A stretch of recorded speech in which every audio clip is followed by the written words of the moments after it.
We do have a disclaimer for this episode. We do want to be sensitive to those who struggle or are triggered by gun violence, and there is a bit of that in this episode.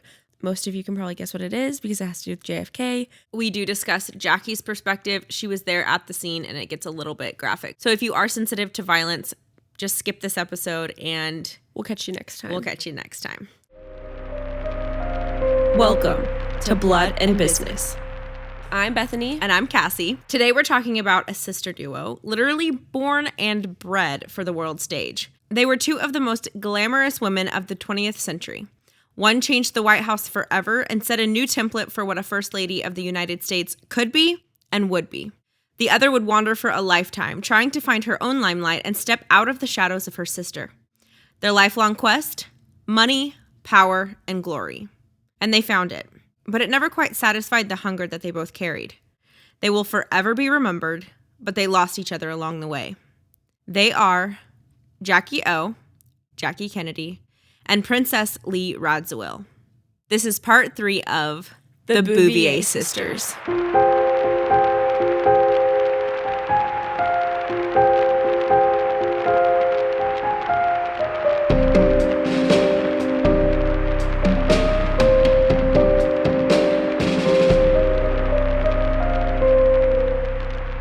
Okay, this one is coming out of the gates really intense. This is the final episode of the Bouvier sisters, so we are going to be starting with the assassination of JFK through the fallout of all of that, and then all the way up into the deaths of Jacqueline Kennedy Onassis and Princess Lee Radziwill. So we're tying it all up today, and it's going to be a doozy. November 22nd, 1963. Jackie was in Dallas with JFK when a sniper killed her husband as she sat directly next to him in a convertible. There are a million conspiracies about what happened that day and how it happened, but all Jackie knew was that her husband was taken from her and her children. She wore the same blood-soaked pink wool suit all the way home to the White House so that everyone could see what happened, the carnage and the permanence of what they did. When she walked out of Air Force One, Janet was waiting and she immediately broke down in her arms. And then Janet said, "If this had to happen, thank God he wasn't maimed." Jackie reportedly just stared at her. A few minutes later, Janet also said, "I hope you will never live anywhere but this country because Jack would want that." What? A few moments later, Bobby Kennedy came over and whispered to Jackie that Jack's killer had been arrested. By the way, JFK, John F. Kennedy, went by Jack. That's who we're talking about right now. It's kind of confusing because Jackie also goes by Jackie, and then her dad's name is Jack, and there's another Jack later, so I'm going to try to clarify, but that's what's going on. Jackie asked her mom if she would stay with her in the White House that night. Early the next morning, Saturday, November 23rd, Lee arrived from London in time for 10 o'clock mass. After the service, Janet and Lee walked over to the Oval Office to have one last look and reminisce about when Jackie invited them to see it for the first time, 2.5 years ago. When they got to the Oval Office the morning after the assassination, it was already in the process of being dismantled and prepped for Lyndon Johnson. It hadn't even been 24 hours yet. Word got back to Bobby, who demanded he not step foot in the office until after Jack's funeral, so Johnson waited. The second night after the assassination, Jackie asked her sister to sleep with her. When she woke up the next morning, Lee had already gotten up, and Jackie found a note under her pillow Lee had left her the night before. "Good night, my darling Jax, the bravest and noblest of all, L."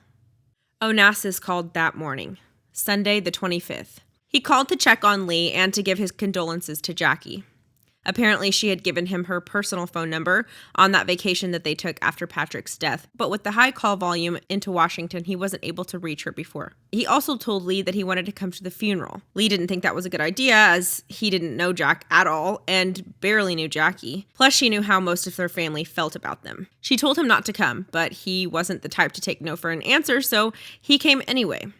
He called Jackie from his hotel, and nobody knows what the details of the conversation were, but allegedly, she was surprised to hear from him at first, and by the end of the phone call, she had insisted that he check out of his hotel and stay at the White House with the rest of them. Here's a report from a friend at the time. Years later, Lee told me that she had an uneasy conversation with Jackie about Onassis' arrangements. Jackie told Lee, Ari called, that's what they called Aristotle Onasis. I arranged for him to stay here at the White House. Lee said that Jackie shouldn't have troubled herself, that Onassis was her guest and she would have seen to it that he was taken care of. Jackie replied, "What am I to do, Lee, when this man calls me and puts me on the spot during such a difficult time?" And that is how Lee found out that Onassis had ever called her in the first place, that he called Jackie directly. That's also when she realized that once he was loose in Washington, she wouldn't be able to control him. Knowing the terrain at the time, I would have to say that this concerned Lee. After all, she knew Ari. She knew him well. That's what the friend remembers. And here's another friend's memory from the situation. "Well, look. Onassis was a fast mover. He had been with Lee, the sister-in-law of the president. Now that the president was gone, knowing him as I did, he'd already decided to go for the real prize. The sister. The former first lady. That very same night, the first night he was staying in the White House with them, Aristotle Onasis visited Jackie in her private quarters. Nobody knows what went on, but Lee was more than a little unnerved by Onassis seeing her sister without first asking Lee if it was okay. How close are they still? They barely knew each other. No, Lee and Onassis. How close are they? Oh, Lee and Onassis, they've been having an affair for years. Years. It's not like they were just like casually dating. This is like not they were full on had like a long-term thing. But I wonder how casual it was. It doesn't matter how much she actually loved him. She says that she did love him. But to lose another thing to your sister, if she lost him to another woman, whatever. But like, you know what I mean? Yeah. Yeah. And that, and then also on his part, on Onassis's part, what in the savage crud? They haven't even had the funeral yet? A Neanderthal. And also, Jackie, I'm sorry, but you're a freaking idiot. You haven't even had your husband's funeral. A person calls that you've like been on one vacation with while he was dating your sister, and you don't think that that's like sketchy and like a little gross. I mean, I think that she was just so much in like crisis mode, but you just wait. So get this. The next morning, after he gets invited to stay in the White House, he stays there one night and visits Jackie in her quarters, goes back to his room. The next morning, when everyone wakes up, Aristotle Onasis is gone. While everyone slept the night before, he slipped out of Washington and did not go to Jack's funeral the next day. He did not even go to the funeral. What? And didn't say bye or anything? Didn't give Jackie a reason? Everybody just woke up in the morning and he was gone. The day of the funeral. The day of the funeral. I think that's so shady because it's like you're almost making it about you. Oh, like, yeah. Instead of you just not being a part of the picture at all, or you just being there, being a supportive role in the background to just show your support and pay your respects. It's like, oh, I'm here. Look at me. I care about you. And then you're gone and not going to the funeral. So it's like obviously not for respect for JFK. And you're not even trying to be supportive. No. To Lee? To Jackie or Lee. Or you Jackie, ditched, yes. And you didn't even tell them why. So it's like, literally, how transparent there's no can you be? scenario. Yeah, exactly. There's no scenario where you come out looking good in that situation, unless like straight up your family member also just died and you had to leave, and then you left a note or something. Right. So that morning at Jack's funeral that Onassis did not go to, Jackie presented herself as a symbol of strength for her country. This is Janet's memory of the event. It's a blur. I have fleeting memories of Jackie with the black veil, Hugh trying to force back tears in the East Room, walking to the Capitol behind Bobby, Jackie, and Ted. But mostly, it's all just black. Nothing but black. Soon after they buried Jack, Jackie had her deceased babies exhumed and placed next to their dad in the Arlington Cemetery. Patrick had only been buried for 3 months before his dad was killed. The priest who performed the service recalled that Jackie was tormented with a familiar question to those grieving. Why did God let this happen? She was crying all day, every day, barely sleeping, taking pills, drinking too much, and pretty much doing anything that she could just to get through each day. Lee moved into Jackie's new house with the kids to keep everyone company. One evening, with the entire family all together at her house, including her mom and Hugh and her step-siblings, Jackie told everything. Her face was completely blank, and she told a shockingly detailed account of what she had experienced that day in Dallas, including, I realized suddenly I had his brains in my hand. And guess what Janet's reply to that was? She said, smiling faintly, Jackie, you know that none of that really happened, don't you? What is up with parents? I feel like it's a mom's way of being like, that's too painful to admit. Yeah. Or I don't want to have to hear, like, it's too painful for me to hear that you had to go through that. But it's not fair. Automatic denial. It's yes. like automatic. But it's not fair to the child that did go through that. Yeah, right. The least you could do is listen to me and sympathize, you know? Yeah, validate my feelings. But I feel like that has to be because it's too common of a thing. Like, I feel like it happens too often. Yeah, I think it's a very, like, mechanism. maternal thing. Yeah, that they just, like, can't even let that enter their realm of possibility. Yeah. They don't know what to do about it, so it's just... So immediately, Jackie's like, what? She's screaming and said, of course I didn't make it up, Mummy. Why would I make up such a thing? Her mom wasn't talking about the fact that brains were in her hands.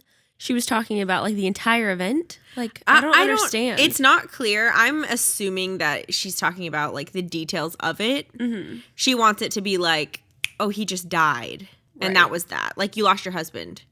But don't tell me that you were right next to him when he got shot and you realized you have brains in your hand and there was blood. I mean, she saw her that day.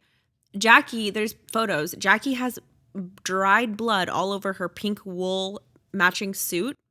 And she purposely did not change in Dallas. She wore it all the way home so that all of the news reporters and everything would film her with this, like, morbidly graphic scene on her clothes so that everyone would know the, like, reality extent of it. The gravity. Yeah, like, the extreme gore of what happened. Mm-hmm. Jackie wanted the whole country to know. This isn't just like, oh, he died. Like, he was it's there not, and then he's not. Exactly. It's not this neat little bow. This was violence. She's wanting the whole country to know that. And then her mom is like, that didn't happen. By July, Jackie really wasn't doing much better. And now we obviously know that she was suffering from an extreme case of PTSD. But back then it was like, oh, she's sad. And when a car would backfire, it would send her, like, into a full panic. But PTSD didn't exist back then. So they kind of were just... Like, she's not doing well. Right. Yeah. So Aristotle Onasis stopped by to see Jackie quite often. Once a friend asked if Lee trusted him, and she reportedly replied, with my life. I don't understand why Jackie would even entertain him, ever. Because she literally told her sister, don't marry this dude.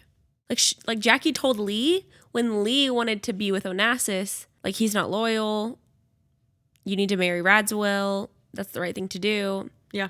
And now she's dating this guy. Why would you do that? A, to your sister, but B, why would you even ever choose this dude? Yeah, we're going to get into that later because Jackie kind of reflects back a little bit later in the story. And I don't want to spoil anything, but yes. Basically, yes to everything you said. So the friend talking to Lee, who Lee was like, I trust him with my life. The friend said that she wanted to reply, really? Like, same. But she said she didn't want to add to Lee's stress, so she just didn't say anything. The friend was... The friend asked Lee, how much do you trust Onassis? Because he's, like, going to visit Jackie all the time. Why is he doing that? And Lee said, I trust him with my life. And the friend wanted to say, like, really? You do? At this time, Jackie was more interested in another man, though. Jack Warnke, the third Jack in her life. So we've had her dad, Black Jack, Jack Kennedy, and now Jack Warnke. And then she's obviously Jackie. Yeah, so listening to this on the podcast must be fun. Yeah. Jack Warnke tells of a time when they were chatting at her home, and he asked her what mattered to her. Here's her response. Freedom, she said. I want to be able to have a good life and not have any restrictions put on me by the public. I had a life before I was a Kennedy, and I hope to still have one now that my husband is gone. She also wanted her children to be able to live as normally as possible, quote unquote. Then she said, power is important. Power matters, Jack. I don't necessarily have to wield it, but definitely any man I am with has to have it at his disposal. Are you talking about money? Jack replied. Sure, she said. Money is power. This family and money. But Jack didn't really have any money. I mean, for the normal standard, he for sure did. But for Jacqueline Bouvier Kennedy's standard, he did not. She told him that she felt she was moving too quickly. It had only been a year since JFK was killed, so she wanted to pump the brakes on the relationship, which I think is a nice excuse for... You're too poor for me. Yes. I listened to an interview with a couple of historians, and they said that she at first in their relationship was like using his money to like buy a bunch of clothes and all this stuff. And then he had to tell her like, hey, I can't really keep up with this. This is putting me in a really bad spot. And it wasn't very long after that she was like, okay, never mind. But there was someone else hanging out in her peripherals. More on that later. In the beginning of 1965, Lee was trying to figure out how the heck to be happy. And Lee is still married to Radziwill? Yes. I'm sick of all of it, Lee said. Money, power, politics, and family, I want out. Onassis seemed to be perfectly fine with her still being married to Radziwill. He wasn't jealous anymore like he used to be. He had even given her husband, Stosh, a position on the board of his airline company. And she and Onassis hadn't gotten any closer in the past 2 years. So their relationship was long.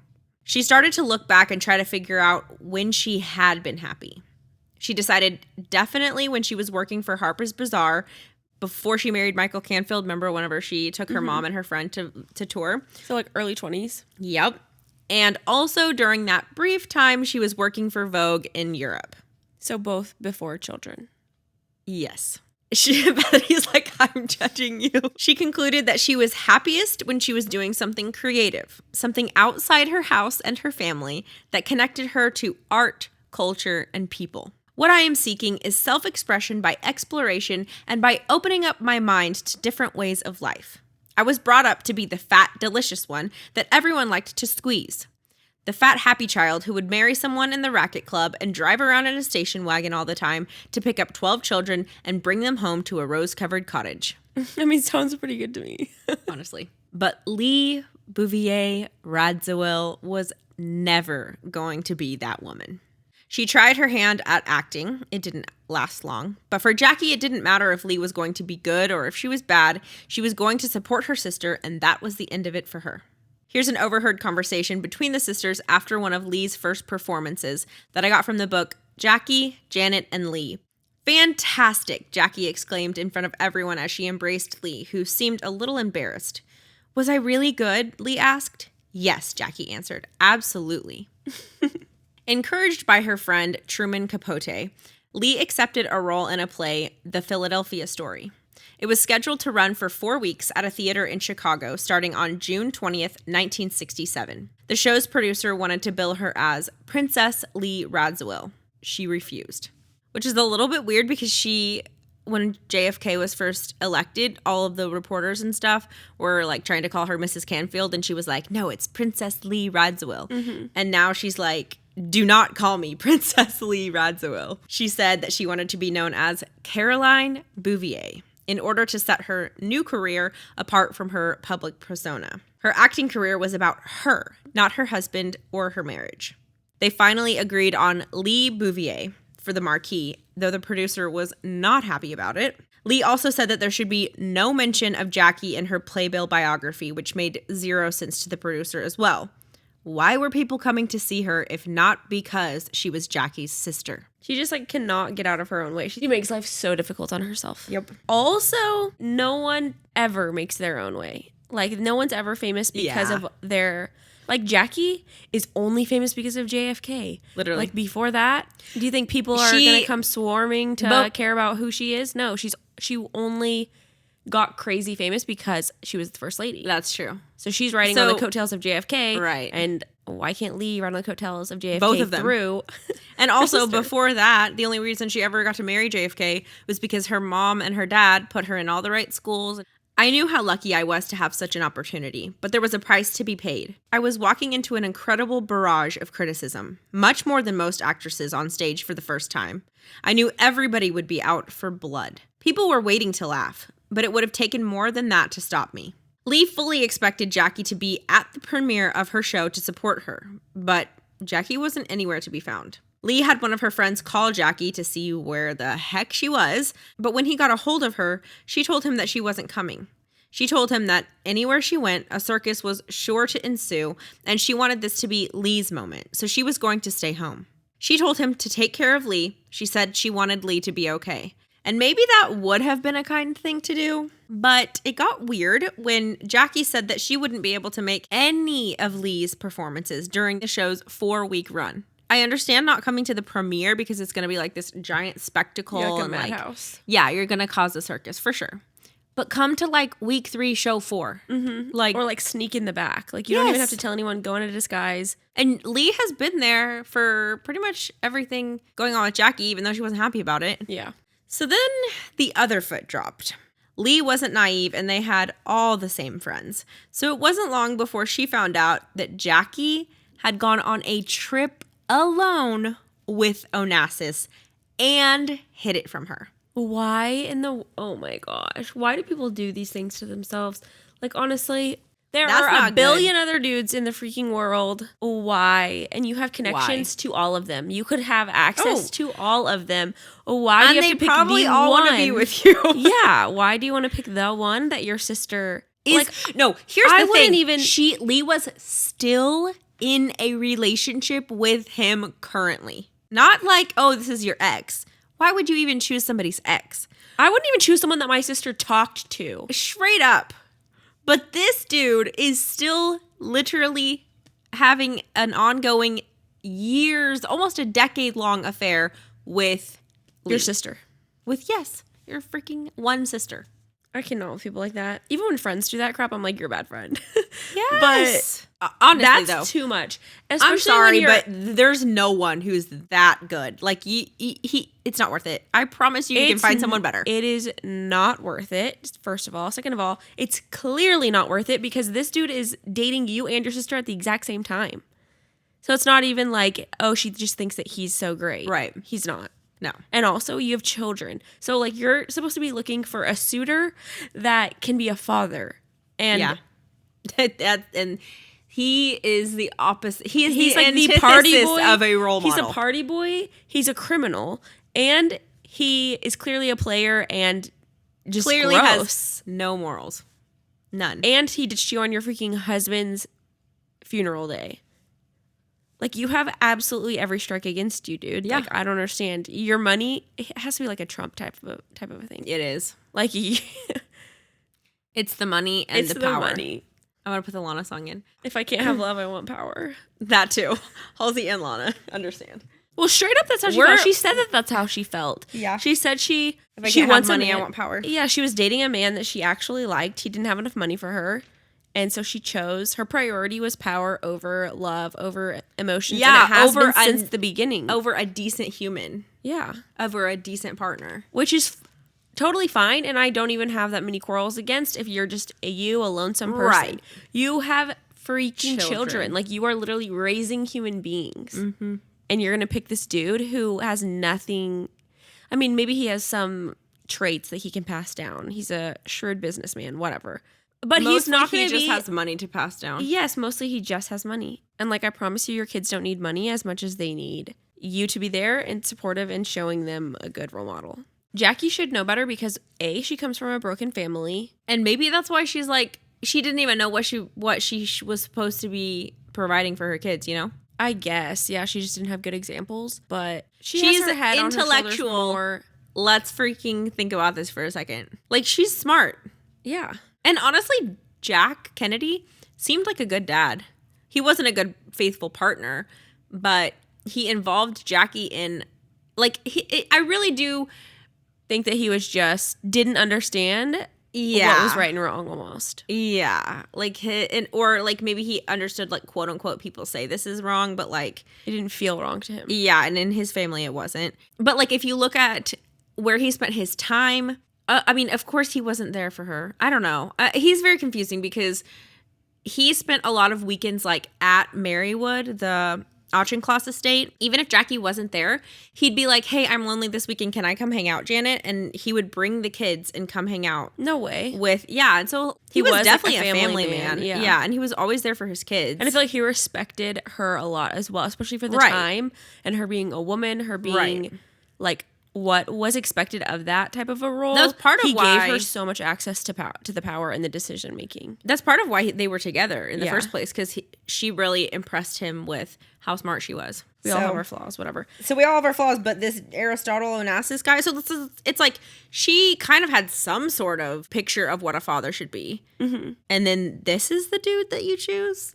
And also her dad was Yeah, he was a bad husband, but a good dad. Good dad, yeah. So maybe that's what she was thinking. Like he had, well, and also how old are her kids at this point? Like, are they like straight up children still, or are they like nearing their 20s? No, they're not nearing their 20s. They're kids. They're kids. Hang on, let me look at how old they were. Okay, yeah, dude, they were young. So at the funeral, look at this photo. Oh wow, yeah, little. Caroline, Which is her first girl, right? yeah, Caroline is the oldest, and she's 5. So they're not And even then- grade school yet. No, and then do you remember Patrick, the stillborn baby? No, he wasn't stillborn. He was born and then he died in the hospital. He'd only been dead for 3 months before JFK was killed. So they were really young. Yeah. They needed a dad. Yeah. They fully needed that. Maybe she was thinking this dude has so much money, and maybe she felt like she had him like wrapped around her finger, so there was like stability in that way. Mm-hmm. And so she thought, oh, I can leave like a legacy, like financially. My kids will be financially secure and won't have to want for anything, and I'll have access to power and whatever. Like we'll be good to go on that front. And she was thinking, I can do all of the actual like parenting. I don't know. I just looked it up. John F. Kennedy Jr. was born in 1960. So that means that he was 3 years old. So her kids were 5 and 3. People are going to come for me about like she needs to be happy. You should be able to find happiness in any decent partner. It would have been almost easier for her to find happiness with a good partner who didn't have money than it would have been for her to be happy with Aristotle Onasis. I don't think that he made her happy. I think he had freaking money. So anyway, we'll talk about that more in a little bit. But in an almost confirmation of Lee's suspicions, suddenly, every time she tried to reach out to Onassis, he was in a meeting or in some other way indisposed every single time she called. Why can these grown freaking adults not get it together and just communicate? Like Literally, he has said nothing to her at all that anything's wrong, and he's going on a trip with her sister. Like, it would be better for you to just be a straight up douchebag and be like, you know what, I don't like you anymore. I'm kind of into your sister. Like, that would have been better than just straight up ignoring and doing things behind her back. Yeah. And then all she ever got from Jackie in the entirety of her show's run was, "Dearest Peaks, as many good wishes for your last night as for your first, and all love. Will call when you are in New York, Jackie." And she needed her sister. Janet showed up, which was awesome since Jackie wasn't going to be there. On the third night of the play, a friend who had flown in to see the show asked where Jackie was, and Lee immediately said she didn't want to talk about it. The friend started apologizing for Jackie, saying, "Oh, I know for a fact that she's in Ireland," as if Lee didn't already know that. She was her sister, not this friend. Lee was brushing out her hair at her vanity and staring in the mirror and said she couldn't even be here for one night of 4 weeks. Like as if she was trying to actually like think about it in her head as the friend was like talking to her. Lee was like, "I don't want to talk about it." But then she was like, she couldn't have even literally come for one night, and trying to piece it together. And then she said, no, she would be here unless she had a very, very good reason. And then she held up her hand to when the friend tried to reply and said, nope, she did not want to hear anything the friend had to say. She said, "I am telling you, I know my sister better than anyone, and something is very wrong." I do feel bad for Lee. Yeah. And that sucks. And her sister, that's a really crappy thing for her sister to do.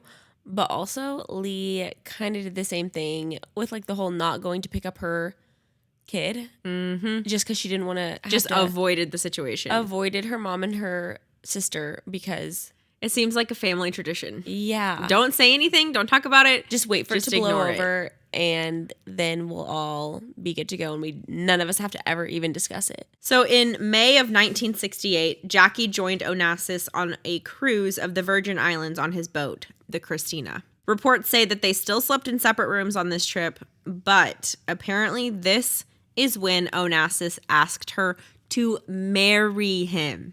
And they still haven't told Lee. Still haven't said a word to Lee, and now they're talking about getting married. Why would she?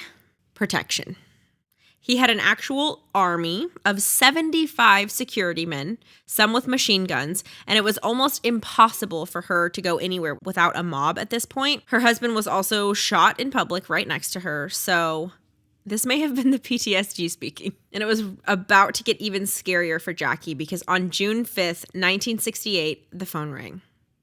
It was Stosh, Lee's husband, and he asked how Bobby Kennedy was.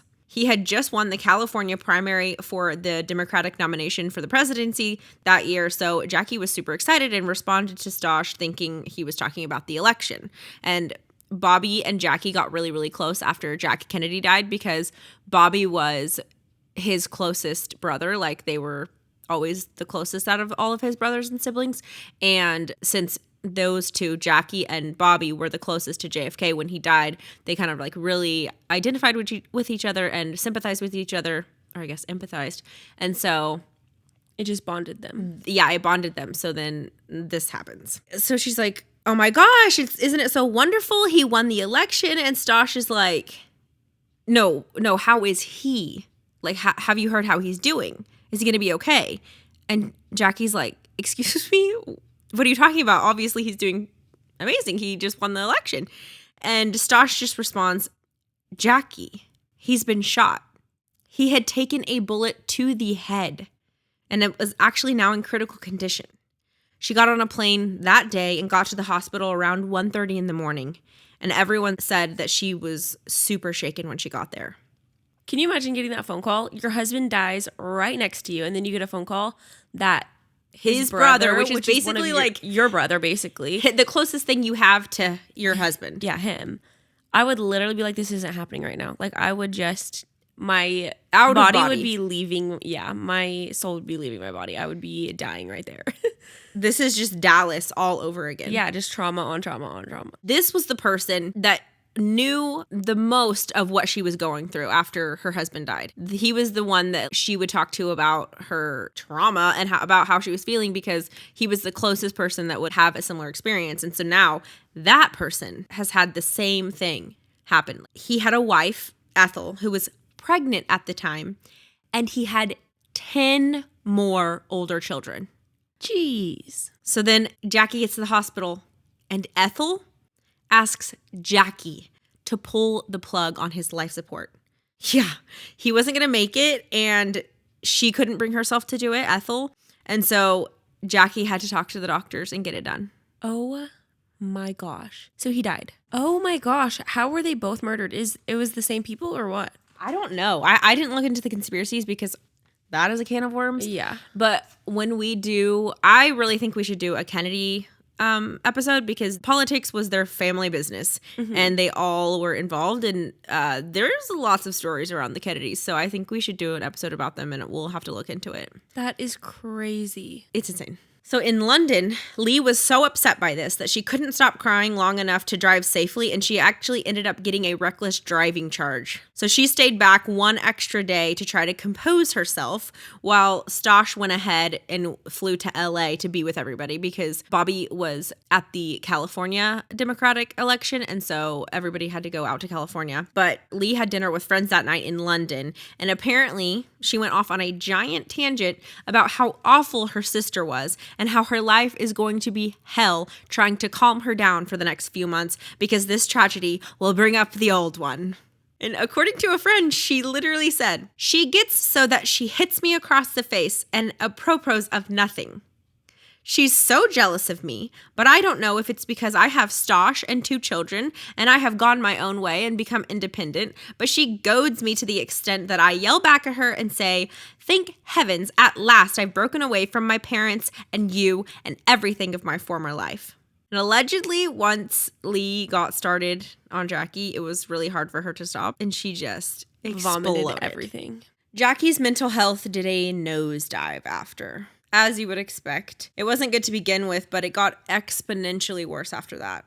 There was almost no stability in her. She didn't want to wake up in the morning, and on top of that, she was getting death threats and kidnapping threats against her children. People are absolutely savage. These had actually started after Jack died, but according to the FBI, after Bobby's death, she was famously quoted saying, if they're killing Kennedys, then my children are targets. And that is most likely why she took Onassis up on his offer. So she was trying to be a good mom. She had just lowered her standards from, I'm going to try to raise these kids well, to, let's keep these children alive. Yeah, wow.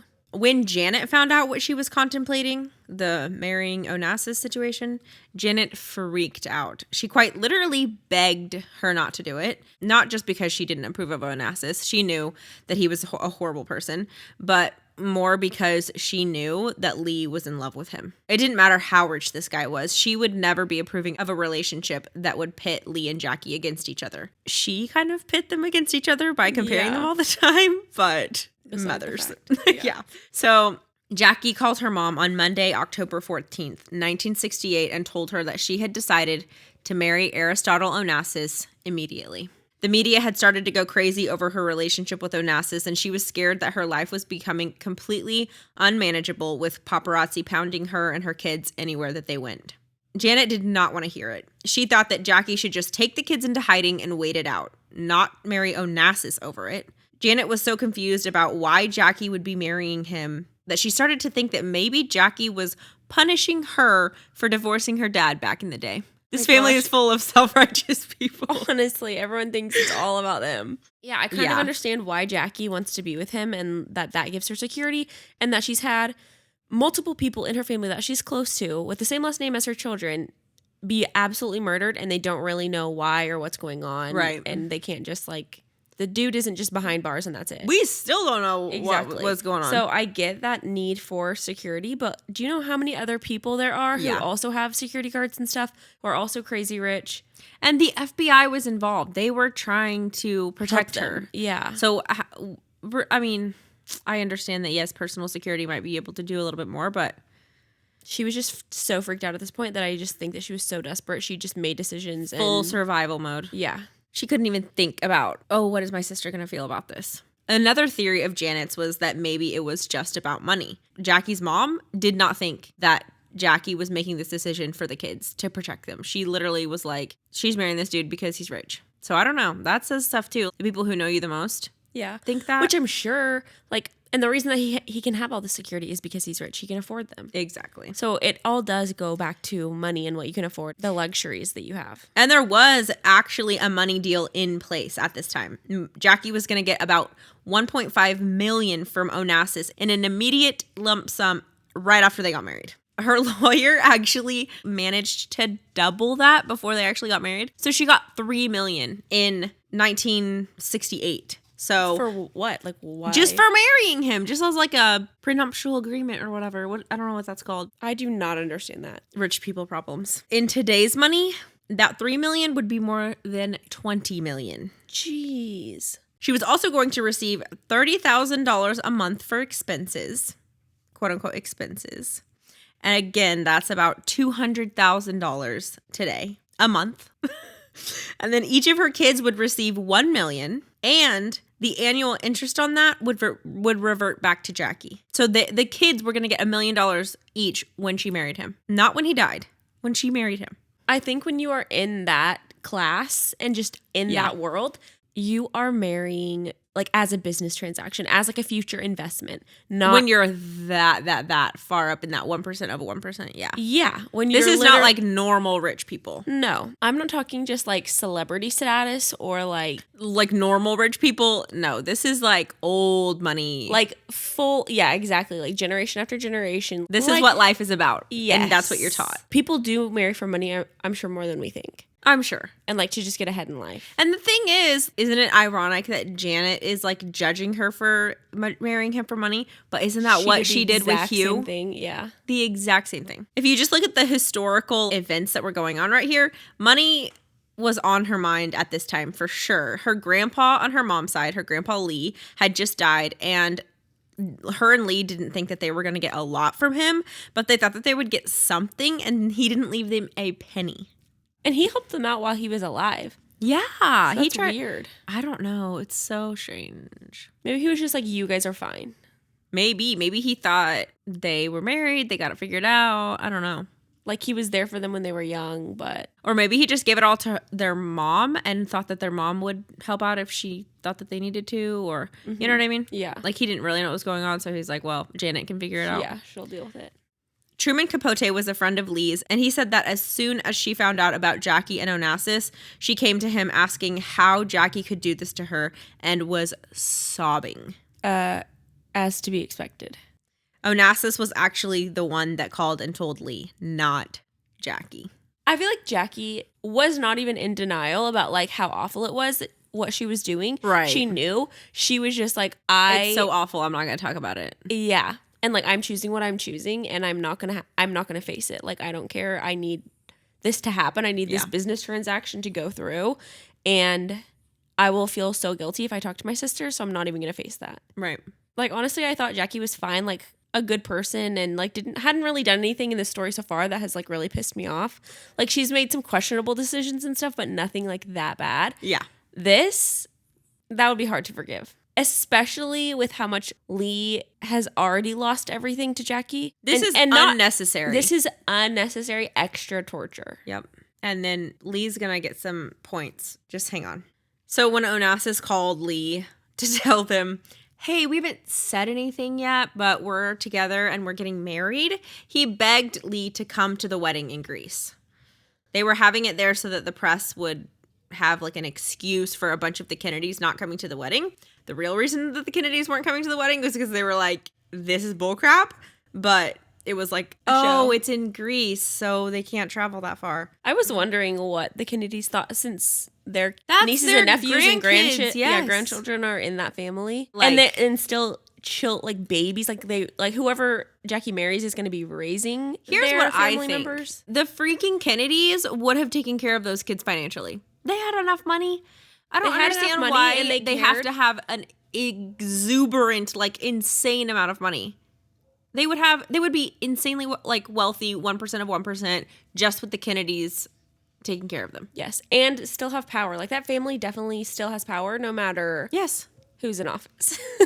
And you don't think that those Kennedys cared if their grandkids stayed alive? Like, not even just stayed alive. Like, I'm saying, but best education, was completely taken care of. But had access to all the people, all the networking. Like, but I mean, on just the like PTSD part of it, like the FBI's involved, and you have the Kennedys. Like, how can you not figure out security? So when Lee got to Greece, she went to their wedding. Oh my gosh. She showed up at the Christina, Onassis' yacht, and immediately noticed that her sister actually looked happy talking with Onassis.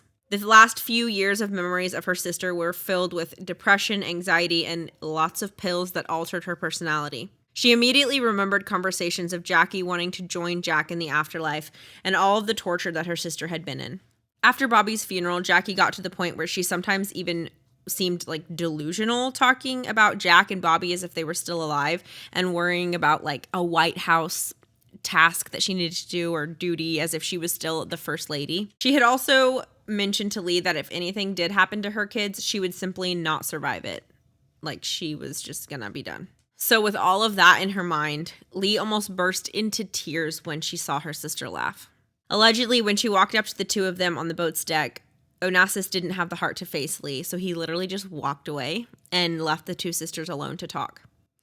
Jackie hugged Lee and thanked her for coming. Then, it's just so disgusting. I hate it. Then, according to Lee, Jackie grabbed her forearm with both hands and said, "I need this, Lee." And Lee knew it was true, so she replied, "I know you do, and you should have it." And that was the full extent of the Bouvier sisters' discussion about Aristotle Onasis. Jackie then asked Lee to be her matron of honor, and Lee agreed. She needed him more than I did. It was as simple and as complicated as that. Lee. So a friend made a statement that literally, breaks my heart. She said, "I don't think anyone in her family ever fully acknowledged the sacrifices that Lee made for Jackie where Onassis was concerned. It has always bothered me when people questioned Lee's love for her sister. The depth a loved one has to feel for someone else to sacrifice so much cannot be measured. It is just that great. And as I see it, the facts speak for themselves."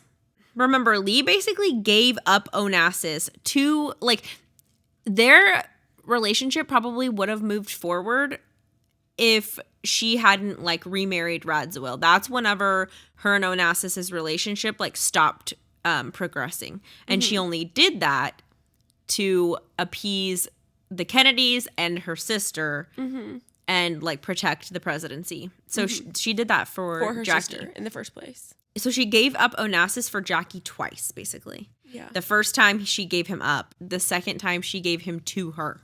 Up until Jackie literally got to the altar, Janet was still trying to talk her out of it. Through clenched teeth walking down the aisle, Janet is like, You don't have to do this. Please don't. Please walk away. Dude, I honestly might be saying the same thing. Same thing. After the wedding, Jackie continually tried to reconcile with her mom, but though they were invited many times, Janet and Hugh never again stepped foot on the Christina after the wedding day. Like, they went to the wedding, they paid their dues, and they were out, and they never went back. By the beginning of the 1970s, Jackie was starting to better understand her PTSD symptoms and her motivations in marrying Onassis. She realized that she probably would not have made that choice at any other time in her life. In February of 1971, Jackie took a trip back to the White House for the very first time. So it'd been like almost a decade. Wow. The trauma. 8 years at least, almost 9 years. The Nixons had invited her and her kids so that they could see the official portraits of Jackie and JFK before they were unveiled. She had refused to go back up until this point because it really was the last time that she was truly happy, when her life was still in one piece. She said that the day that she had dreaded for so long was actually one of the most precious days that she ever got to have with her kids. While it was not easy for Lee to continue on with Onassis still in her life, but married to her sister instead of her, she tried her best and decided to focus on the perks of Onassis being in the family. He was generous, there was always exciting people to hang out with, bougie trips to go on, shopping days, and Onassis even gave her a valuable piece of land in Greece. Janet told a friend, "She put family first. I will always respect that about Lee." I guess maybe all those years when she was struggling so hard with Jackie like winning and getting everything, she couldn't excommunicate herself from the family. Like, she did still want to be in the family. She still valued those relationships. So fully like walking away from the situation wasn't an option for her. But she also couldn't get over it. So she was just. Yeah. And I'm sure she bit her tongue a lot more than we're giving her credit for. Yeah. And they're just literally like taking everything, all the vent sessions she's ever had about Jackie and putting it into one book. And Jackie didn't tell people who like weren't JFK or her mom or Lee. And Lee's like telling everyone. If you're so used to like arguing and family dysfunction, you're just like, who freaking cares? Like, I clearly love my sister and like my life is going to show my loyalty and love for my sister. Yeah. Mm-hmm. So if I talk bad about her, it's whatever. It's my sister. Who cares? Yeah. Like, everyone hates their sister at some point. So the Onassis, Radziwill, and Auchincloss households went on living life as a family. They had countless gatherings and trips and holidays together and actually made it work. Their kids never knew about their mother's personal lives and really only have happy memories of growing up with their cousins. It's said that the sisters actually took a joint approach in raising their kids, and there was a lot of overlapping responsibility between their households. It felt to the kids like they all had like two sets of parents, our Radziwill mom and dad and our Onassis mom and dad. Wow. They were raised without adult concerns, but Janet was not so easily fooled. She knew her daughters much too well for that, and she went to the grave believing that they would never really get past the Onassis thing. She noticed a clear difference in their relationship since it all went down, and she knew that Onassis had damaged the trust between her daughters, and she never forgave him for that. She said that when she would watch them, Jackie would walk away, and she could almost like see Lee like wince a little bit, like there was pain in her eyes, and she knew there was definitely something there, she said. Something that kept me up at night. She tried to get them to talk about it and get everything out in the open. She even called a meeting at the Plaza Hotel in New York, but both girls stayed adamant that there was nothing to resolve. It was driving Janet crazy. No one ever talks in this family. Secrets. That's what we do best. Janet. And then enter Peter Beard. He was Jackie's friend and a babysitter for the kids anytime they were in New York. He was a photographer that Jackie had met at a party. Peter frequented parties thrown by New York's A-listers, Andy Warhol, Mick Jagger. He had come from a wealthy railroad family, but like Lee and Jackie, none of the wealth ever actually trickled down to him. It's like his family was rich, but he wasn't. Peter was also hot. That's kind of why Jackie kept him around. He like made her situation living with Onassis a little bit less terrible. She never slept with him, but she just kind of like liked looking at him. Yeah. She never wavered on her opinion of cheating. And then I got this next part from the book Jackie, Janet, and Lee. Peter was the anti-Onassis, is how one of Lee's friends put it. Onassis was rich, Peter was poor. Onassis demanded the best hotels and living accommodations anywhere he went. Peter was happy sleeping in a tent. Onassis bought expensive art. Peter made collages. Everything Onassis was, Peter was not. Everything Peter was, Onassis was not. And Lee knew it. She told me, I had a chance to be with a man who had all the money in the world, and I decided against it. That was my decision. Now I have decided on Peter. Who said that? Lee. It'd be like that sometimes. Janet did not approve of the relationship and kicked Lee out of their car in the middle of Piccadilly Circus talking about it once. So Lee is like, I'm going to date the hot guy that Jackie keeps around the house and take him away from her because I can. Yeah, because she took Onassis. And she's still married to Radziwill. And she's, I think Lee does not give a crap about cheating. I think that she also, like, him being the anti-Onassis, it was almost like, oh, let me show you how much I didn't want Onassis. You didn't take him from me. I chose not to be with him. I'm going to choose to be with someone who's so opposite of him that, like, everyone will know that I'm not jealous of Jackie. Mm-hmm. You know what I mean? Yeah. In January of 1973, Onassis' son died in a crash while flying his own plane, and Onassis and his entire family blamed Jackie for it. They said that she was cursed and that she brought tragedy with her wherever she went. First, she cursed the Kennedys with death, and now the Onassis family. Okay. That's not a freaking curse. That is life with money and power and fame. Right. Obviously, it's insane sounding, but Jackie knew grief and the lies that it told, so she looked past what was said and she continued to love Onassis. A year and a half later, though, he wanted a divorce. For the first time in a while, the sisters were in a very similar position. Lee, just when she had really started to commit to Peter Beard, found him in bed with another woman. Lee was also working on a memoir at the time of the sisters' childhood in Lasada with their dad, Black Jack.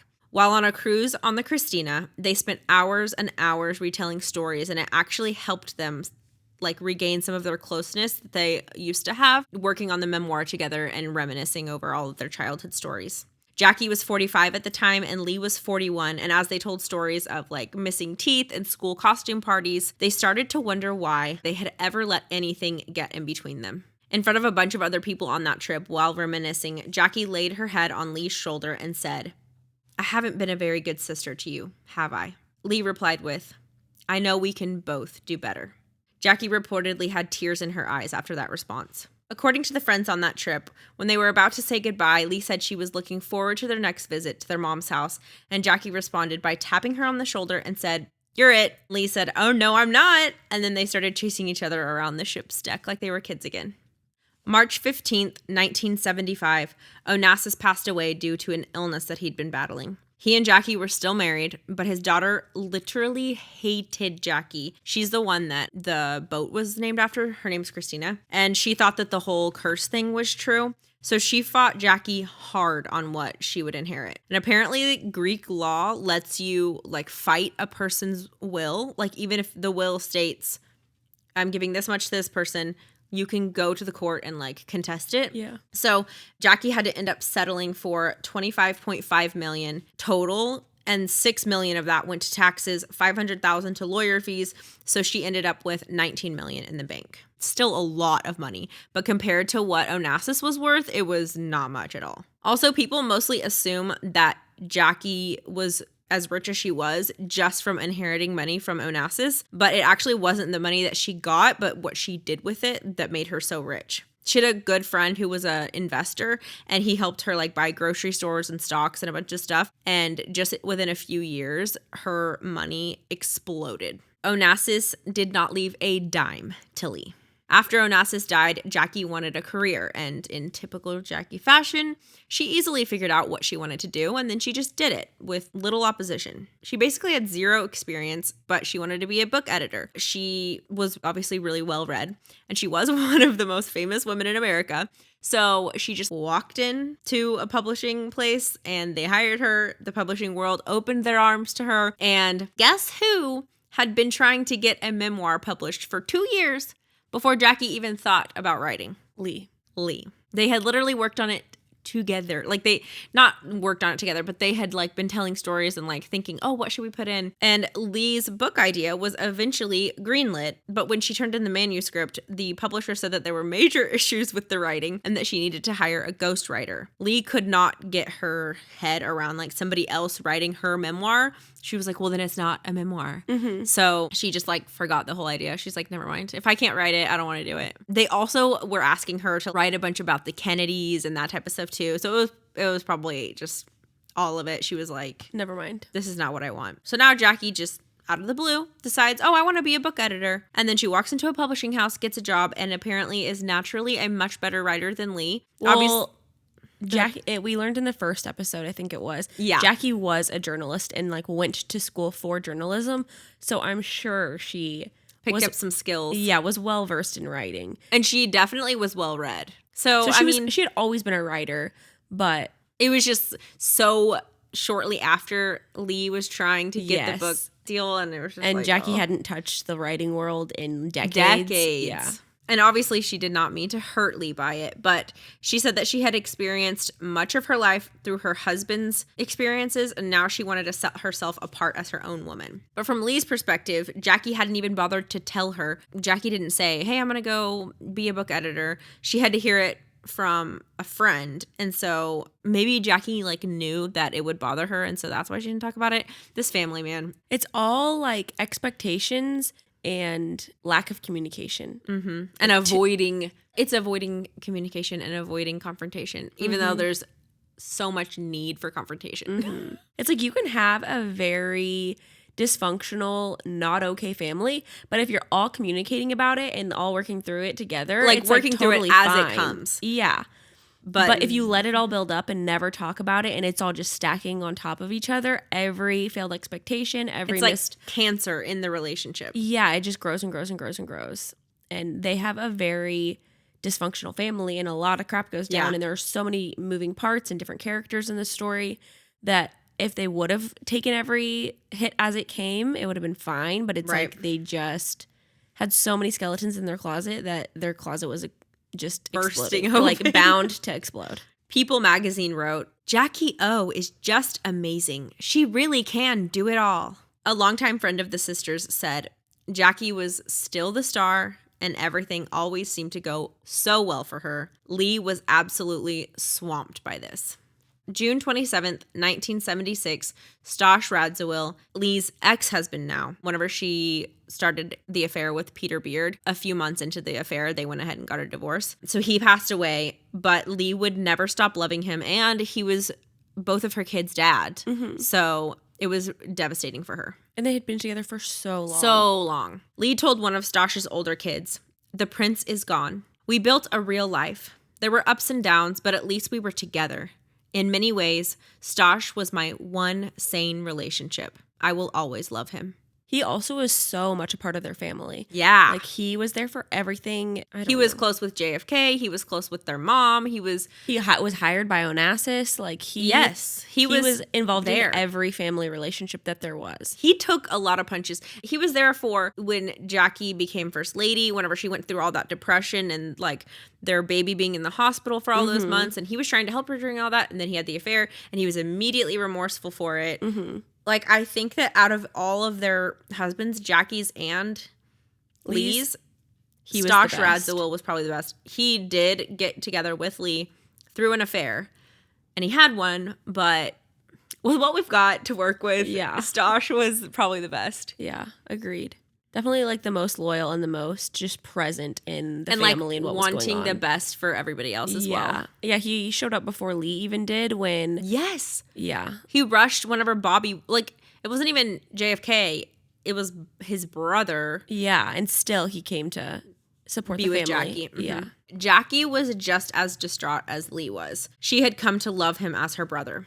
They all traveled to London for the funeral, and when they went to the lawyer's office to finalize everything and hear the will read, they were surprised to learn that Stosh had died without a penny to his name. Lee didn't even know. He actually owed a bunch of people money. When his business partner had died a few years earlier, he could not keep the business going. Like, he was the guy who like went and closed the sales. He was very charismatic. Remember, he fled from Poland and then basically just social networked his way to the top. So he was like very able to like use his personality to his advantage. Yeah, he was like a people person, but he did not know anything about the business, and so he wasn't able to like actually follow through and keep everything going, and so he lost everything after his business partner died. So when he passed, there was nothing to give to his kids. Lee said that she didn't care. She was just worried about providing an education for Anthony and Christina. Jackie, by this time, had plenty of money to share. So she swooped in and she actually started trust funds for her niece and nephew. Oh. Lee had developed a dependence on alcohol by this point in her life, and Jackie knew that in order for Lee to have enough bravery to get better, she was going to need her big sister. So in June of 1981, a glamorous Jackie O was seen in oversized sunglasses at night, escorting an also glamorous Lee Radziwill in a sleek, low bun into her very first Alcoholics Anonymous meeting. Jackie was definitely the more like caretaking personality of the two sisters. As their mom, Janet, started to develop Alzheimer's, Jackie was the one who took the reins on making sure she was taken care of, and she spent a lot of time at her mom's house. She actually even had to chase her mom's new husband off multiple times because there were signs that he was abusing Janet. So Hugh had already died, and Janet was dating like this other guy, and no one saw him abusing her, but she would have mysterious bruises, and like he was just weird. So Jackie was like, no. She was at her mom's house as much as she possibly could. She made him move out of their main house into another house on the property and told all the staff, like, do not let him stay in this house. Always be around. If he's going to be around my mom, make sure you're still in the room, all that type of stuff. And it was like a very, very slow mental decline for their mom. And then Lee kept her distance the entire time. Like, she just wasn't there. And I think it was probably to protect herself emotionally from what was going on. Especially since she was struggling so hard with alcoholism. Yeah. Like, if she knew that there was no way for her to stay sober if she was dealing with all that, that would be like a hard choice to make. Yeah. But and it is what it is. Like, maybe that's what Lee needed to do. But Jackie had a really hard time forgiving her for not being there. I mean, how could you not? Yeah. Like, it sucks for both. Like, you're a mom and you need to stay sober and like be there for your kids, but also your mom is dying and your sister's having to do it, all like by deal herself. with it all by herself. And not only just dying, like fully losing her mind. Losing her mind with Alzheimer's, dying, and there's this dude, I don't know if he's like mooching off of her or there's all kinds of cases of like senior abuse or whatever. Yeah. What's it called? Elder abuse. Yeah, elder abuse. So I don't know if that's what it was. It's just a lot to fall on one person's shoulders. And I think that this happens in probably most families. Like, it's never going to be an even weight. Shared responsibility. Yeah. I can predict that you're going to be the one it's going to be the trenches. I'm going to help as much as I possibly can. But it's just like the way that it is sometimes, and also personalities. She's the oldest, so she's probably, and like you said, the most caretaking personality. Yeah. It was bound to happen, but it still sucks. Yeah, it's like this entire story is just happenstance and the stars aligning in a bad way. Death by 1,000 cuts, this freaking family. Oh, yeah. So when their mom, Janet, actually passed away, Jackie was alone at her bedside. And she just felt abandoned by Lee, especially because Lee was her only biological, like the Auchincloss kids were all there, but like Jackie was like actually in the room with her mom when she died, and Lee wasn't there at all. Mm-hmm. And Jackie's like, I feel like there's no way, there's no scenario on earth that you wouldn't feel abandoned in that position. Mm-hmm. Like your mother, who you all stayed close to your entire life, like they weren't estranged at all. So you can't not feel a little bitter, even if you know that you shouldn't, or you feel like, okay, it's fine that she's not here. You're human. You're going to be hurt by it. At their mom's funeral, the sisters showed up in separate cars, but when Jackie broke down hysterically crying and like frantically like chain smoking in a corner by herself, Lee beelined straight to her sister's side.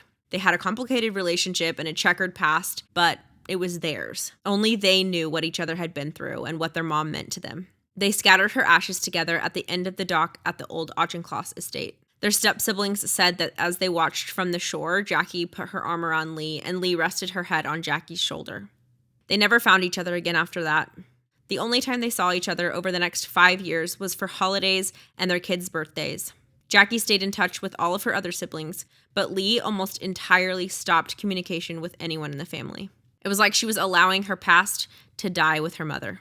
She built a happy life for herself with a new husband, Herbert Ross, and her kids, Anthony and Tina. Herbert was a director, and she immersed herself in his show business world, and maybe she kind of just did that to avoid those, like you said, emotional triggers that could affect her sobriety. Anthony, Lee's son, had battled cancer in the past, and in 1994, just as Jackie was diagnosed with cancer, Anthony's came back with a vengeance. Jackie's cancer was so aggressive that she and Lee didn't even have time to settle old scores. They didn't even really try, honestly, and they were there for each other, like, physically, but they didn't talk about anything. They were just kind of like duty calls, but it was still kind of awkward. It's like they knew, okay, we're not getting along. We need to have a big talk, but they didn't have, like, the energy or the motivation to, like, actually wade through it. Didn't know if it was worth it, so they never got to have that communication with each other. I feel like it'd be too hard at that point, like with the amount of things going on, like traumatic, terrifying, life-ending things happening. Yeah. Do you even have like the emotional or mental clarity to have a like productive, actually beneficial conversation? I feel like I wouldn't. And when I've been in times of like, I feel like I'm in survival mode, very stressful, traumatic periods, you like can't even articulate like what you need to say. They probably both didn't even know exactly how they felt in it, right? Because they were in such survival mode and like probably trying to figure out what to do with their kids, and all of that kind of stuff. And I feel like it probably wouldn't have even like done anything positive at that point. And neither of them probably even like I don't want to talk about that. They were probably like, what is the freaking point? We've had our whole lives and we have a whole lifetime's worth of just crap to go through. And I don't want to spend both my understand. They're like, I know that she knows that I know that crap has gone down, that we're not on the peachiest terms, but like, do we care? But no, we're still just going to be here for each other, and it is what it is. Mm-hmm. Jackie wanted to die at her own home on her own terms. So when Lee got there, she was in a coma on an illegal amount of morphine. She went into her sister's bedroom alone, and after about a half hour, came out with red splotchy eyes and said, "My sister looks so beautiful." John, Jackie's son, asked her if she knew how much Jackie loved her. Lee got choked up and couldn't speak, but she nodded. She went back in with everybody, and when she knelt down by the bed, she whispered to her sister, "I love you so much. I always have, Jax." The next night, Jackie passed away on May 19th, 1994 at 64 years old and was buried at Arlington National Cemetery next to her first husband, President John F. Kennedy. Here's what was left in her will. "I have made no provision in this, my will, for my sister, Lee B. Radziwill, for whom I have great affection, because I have already done so during my lifetime." Signed in March 1994. She left most of her estate to Caroline and John, her kids, and $500,000 each to Anthony and Tina, Lee's kids. Princess Lee Radziwill died on February 15th, 2019 in Manhattan. Oh my gosh, like a lifetime later. She split her time between New York and Paris up until her death, and perhaps the most accurate quote of her life was, "My sister spoke a rather lovely and convincing French, but I got to live a more French life." Lee Radziwill. If she had one thing over her sister, and that's that. Oh, jeez. It's sad. So sad. It's so sad, but I think it could have been sadder. And I think that below the sky-high bricks of hurt feelings, missed expectations, missed opportunities, lack of forgiveness, there was a full, solid foundation of love and care for each other. And it's like they both always knew that, and that's almost like what gave them the permission to hate each other so much. Because they felt like it was surface level. And they just knew in the back of their mind. Every time crap went down, like really went down, and then also every time something really exciting and happy happened for the family, they were always there. And I felt like they could have been a lot more absent and abandoned each other a lot more than they actually did. For sure. So it's like they both knew that she knows that I've got her back if I really need to. But also I'm like pissed about this like petty thing. Yeah. And not so petty thing. It's frustrating, but it's also like, well, they knew what was going on and they chose for it to be like that, so then fine. Yeah, and they both hurt each other a lot and they both gave each other a lot, and so it almost ends up just fair. I mean, it sucks to have to live after that, like, for so long. Oh my gosh, yes, Lee lived for freaking ever after Jackie died. That is, and she, every time, like, in the thing it says, like, anytime Lee would tell about her childhood, it was never positive. It was always, like, clouded in depression, and, like, she never figured it out, you know? Yeah. But I think for some people, like, there's nothing you can do about that almost. Mm-mm. Like, you can have the best life, and there are still those types of people who were just born like that, like, with the inability to, like, fully get over things. And I don't know if it's just the narrative, like, she let the narrative that other people were telling her absolutely rule her life, of, like, everyone was saying that Jackie was the best. Right. So she just took that on, and that was her identity. Yep. And she was always going to come up short because that was the story that she was feeding into. Yeah. Okay, so I want to know, what do you guys think about Jackie not leaving a dime for Lee when she died? Because she said, I have done enough for her in my life, so in my death, I have nothing. I don't know what I think, but I want you guys to either go comment on our YouTube video or tell us on Instagram at @bloodandbusiness. I don't even know what to make of it, really. I feel like I wouldn't have done that, but I mean, I get that she was leaving everything to her kids, so that, like, makes sense. And at least she gave something to her niece and nephew. Yeah. She gave them enough to, like, okay, they're going to be okay forever, but she didn't give them, like, a fortune. Yeah. She gave most of her money to her kids. Which, when you're not rich, that makes sense. But, like, if you have that much money, you could have divvied it out a little bit more. And your kids would still never want for a freaking thing. It was a little spiteful. Subscribe on Apple Podcasts or wherever you're listening. And please give us a rate and review, because we are a baby podcast and it helps us be found by other people who want to hear stories.